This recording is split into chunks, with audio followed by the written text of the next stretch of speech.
Hello, you're watching HW News. This is me, Anusha. Let's have a quick look at the headlines today.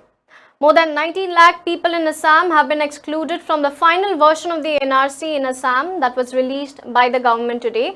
A total of 3.29 crore people had applied for the NRC, of which 3.11 crore made it to the final list.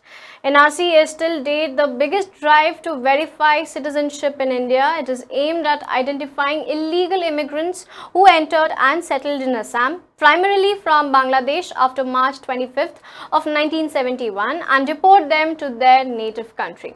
Now, NRC state coordinator had said that a total of 3 crore people have been found eligible for the inclusion of the final version of the NRC. This leaves out a total of 19,06,657 people, including those who did not submit their claims.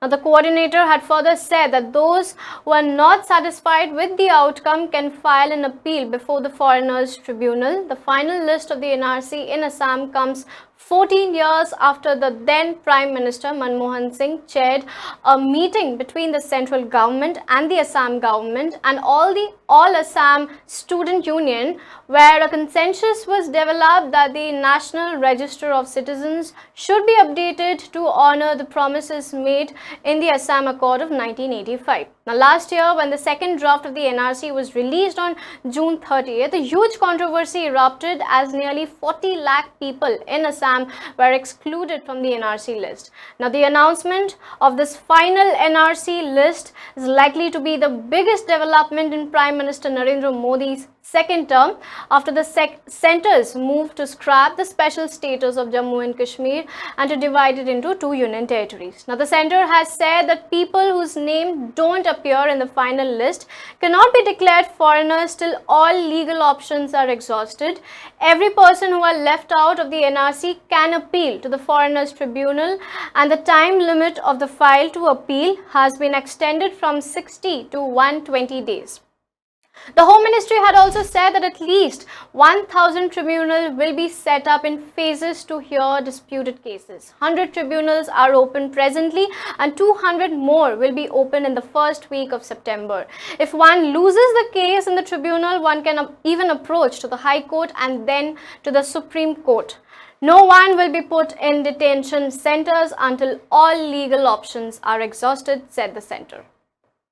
Now, the GDP growth for the first quarter of the final year of 2019 and 20 dropped to 5%, a sharp decline of 0.8 percentage points compared to the last quarter that ended in March. The current GDP numbers is the worst in the last 7 years. The new GDP growth numbers come at a time when Indian economy is going through a downturn, which has particularly hit the auto, manufacturing and real estate sectors. Some of the factors behind this slowdown are an uncertain world economy due to the US-China trade war and the Brexit concerns. A substantial drop has been dropped in the consumption in the domestic market as well, particularly in the rural area, and a decline in purchasing power as well. To which the Congress leader Priyanka Gandhi had now slammed the Narendra Modi-led government, claiming that it has punctured the economy. She further said that it is clear from the GDP growth rate that the BJP government is blowing the trumpet of good days, has punctured the economy. Now, citing the slump in GDP growth, Priyanka Gandhi had said that neither the economic growth nor the Indian currency is strengthening, and slammed the government, the Modi government, for not accepting the present economic scenario. So, as I had mentioned in my opening remarks, there have been earlier phases as well when the growth rate was around 5%. And the government, as I just mentioned, is taking all the necessary steps, both in terms of the short run and in the medium run in terms of structural reforms, to take care of the situation. And what do you think is the reason behind the manufacturing decline? So I think, as we had highlighted in the economic survey as well, that the investment rate has had declined, but it must be mentioned that the investment rate now seems to be actually picking up. I must just mention that there is basically, in fact, for instance, the capacity utilization is increasing now, and is now comfortably above 76%, which is, I think, an important part, along with what I mentioned in terms of the electricity and power generation as a leading indicator. So we would expect investment to be growing, to be picking up. So that's something which we expect in the forthcoming quarters. I must actually highlight that last week the Honorable Finance Minister had actually announced a slew of measures, many of which were focused on the addressing some of the immediate aspects which are basically which I've talked about. Therefore, the government is very much alive to both what needs to be done in the short run as well as the structural reforms that are required in the medium to long run. So as we had highlighted that what is critical for that 8% growth rate is the investment. I must bring to the attention that the budget had focused explicitly on investment, 100 lakh crores of infrastructure spending, which also has the ability to crowd in investment. What we must recognize here is that this is, in order for the $5 trillion, we basically need an average growth rate of 8%. Given some of the, the sort of green shoots that I've spoken about on the investment side, on credit growing about 12%, I think these together we should, hope that and actually be confident that the increase in the growth rate will start manifesting in some time. That is something which actually one will have to wait and watch.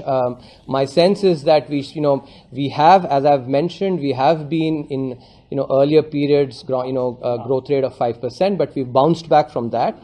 For instance, the 2 quarters that I mentioned, even in 2002, for instance, the government is taking all the necessary steps that are required, and so we should be back to actually the high growth path very soon. Yeah. So I think this is still the first quarter. So and as I've just already mentioned, that there are some green shoots which should start accelerating growth in the quarters that come by. We'll have to wait and watch. 7% mark, sir. 7% mark. Whether we'll I think it will be very hard to sort of speculate on that particular aspect. I would, as I said, the steps that are being taken by the government should have a definite impact in accelerating the growth path, and we will, right now we're actually sticking to those forecasts, and we'll, go by as things go.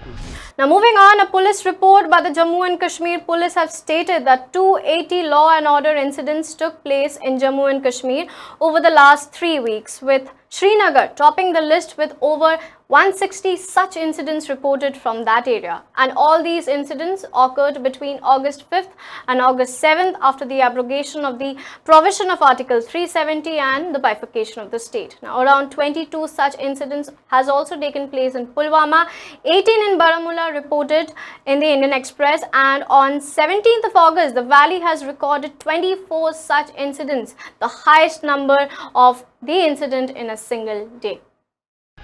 Now, the centre had announced an extensive consolidation of state-owned banks that will see 10 of these state-owned banks being merged to form 4 bigger lenders to strengthen a sector struggling with bad loans cleanup and aimed at creating a lender of global scale that can support the economy's surge to $5 trillion by 2024.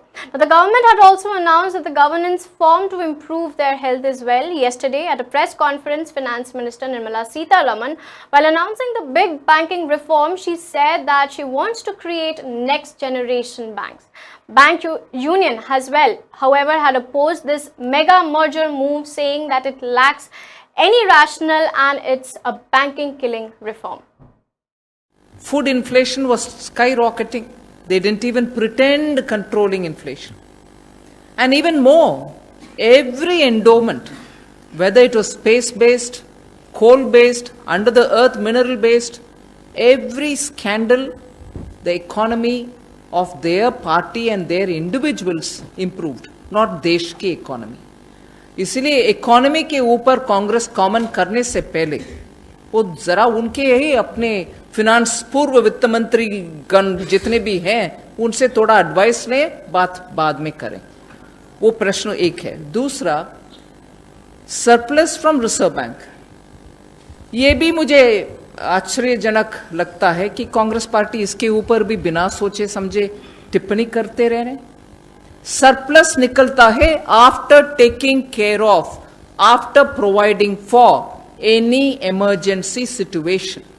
और वो committee जो reserve bank ने appoint किया experts के, वो एक formulation देते हैं कि प्रोविजन दे दो सब इमरजेंसी सिचुएशन के लिए।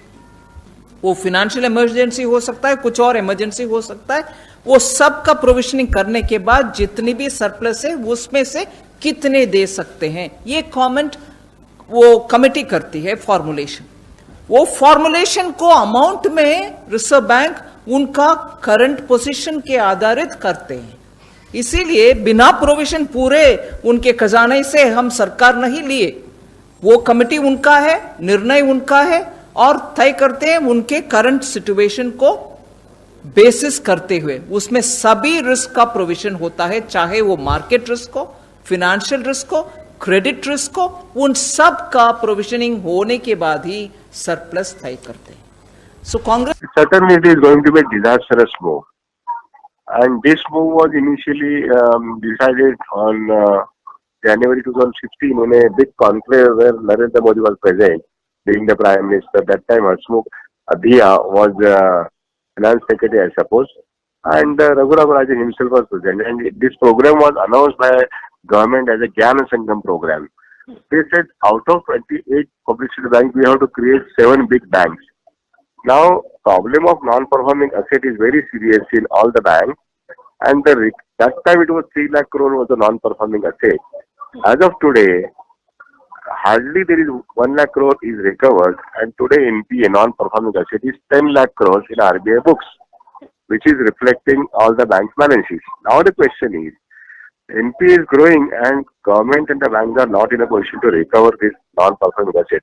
Unless the NPA is recovered, the capital will not be refurnished. Now, capital comes from either recovery of the bad loss or government has to provide it through the budget provisions. Now, government has provided for 5 years 70,000 crores. This year they said 70,000 crores will provide. But looking to the overall huge non-performing asset, this is very, very inadequate. Now, in this background, consolidation of the banking sector and then new government policy to sell it out, that is privatization. The government has got 2 agendas. One, decided in 2015 that we will consolidate the banking sector first and then we will sell it out. This is named as the Bank Sudhar policy, bank reforms policy. I really don't understand. If you don't recover the bad loans, how can you reform the banks? So instead of reforming the banks will be further weakened and it will be sold out. But then who will be the beneficiary? The corporate companies, those who are main defaulters in this country. And the reality sector, auto sector, cement, coal, everybody, infrastructure projects are non-performing assets. So if you don't recover the bad loans, then banks are going to be crushed. So this has happened after 2008 worldwide. So in India, public sector banks were strong enough, but the bad loans, if they keep on increasing instead of recovering them, then consolidation won't help. It will be disastrous. And after that, see, two non-performing banks cannot become one performing bank. 2 non-performing banks or 3 non-performing banks cannot become one performing bank after consolidation. So my point is, this is a disaster step in the economy, which is already a crisis-ridden, which is already recession-oriented, and there is no new employment being generated because corporate sector is defaulting. In that case, this bank reform policy is not a bank reform policy, it's a bank killing policy. Ultimately, the defaulters will be losers. Savers are punished. Now, counterfeiting, the newly designed rupees 500 and rupees 2000 has gone up, with counterfeiting rupees 500 have now gone up to 121% and of the 2000 notes by 21.9% in 2018 and 19 in comparison to the previous year. This report was published by the Reserve Bank of India. The apex court had further said that the rupees 200 denomination notes, which was introduced in August 2017, as many many as 12,728 counterfeit notes were detected as against 79 during the previous year. Now, out of the total fake Indian currency notes detected in 2018 and 19 in the banking sector, 5.6% were detected at the RBI and 94.4% by the other banks. And for more news updates, log on to www.hwnews.in.